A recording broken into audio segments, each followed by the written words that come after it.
Good morning, pre-calculus students. We're going to continue talking about graphs. So at the end of last week, we were looking at the basic graphs of the trigonometric functions, and your goal was simply to become familiar with each of them and know what they look like. Study their graphs, graph them on a graphing calculator, graph them on Desmos, look at pictures of them, and become very familiar with what they look like. This week, we are going to study alterations in those graphs. If you remember, way back when we were first talking about functions at the very beginning of the semester, we talked about transformations of the functions. What happens when we multiply inside or outside, or add inside or outside of a function, and how that affects the graph. We're going to study the same thing with trigonometric functions. This is really not different than what we did at the beginning of the semester.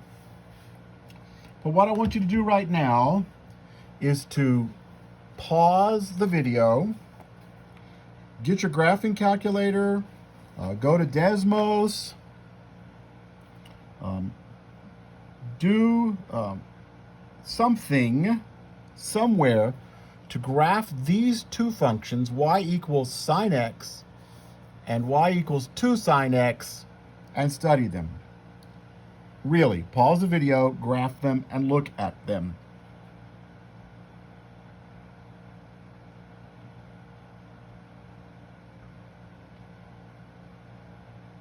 Did you pause it and look at them? Do it.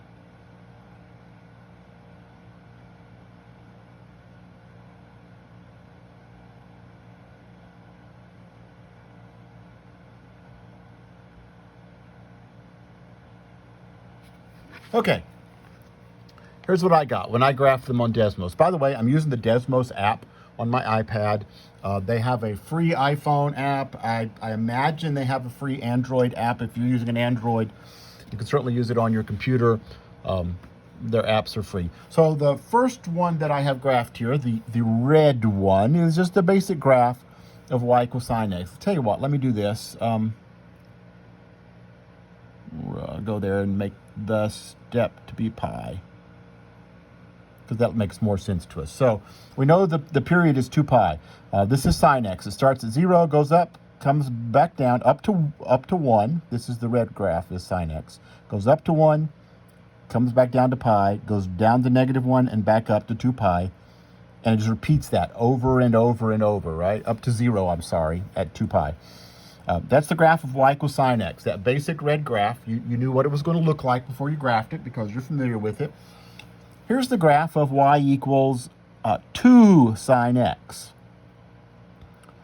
Notice that it's not moving any faster, really. It goes up and down, up somewhere and then back down to 0, from 0 to pi, just like the sine graph, which went up to 1 and down to 0 at pi. Notice that this graph went up to 2 and then down to pi, to 0 at pi. And then between pi and 2 over pi, it went down to -2 and back up. The period of this graph has not changed. It still takes just as long to go up and then down and back up from 0 to 2 pi. The period hasn't changed. It takes just as long to do what it does. But notice the height changes. This height is normally 1. It goes up 1, back down. It goes down 1, back up. We call that number the amplitude of the graph. Let me move the graph and write that word for you. Right, so the amplitude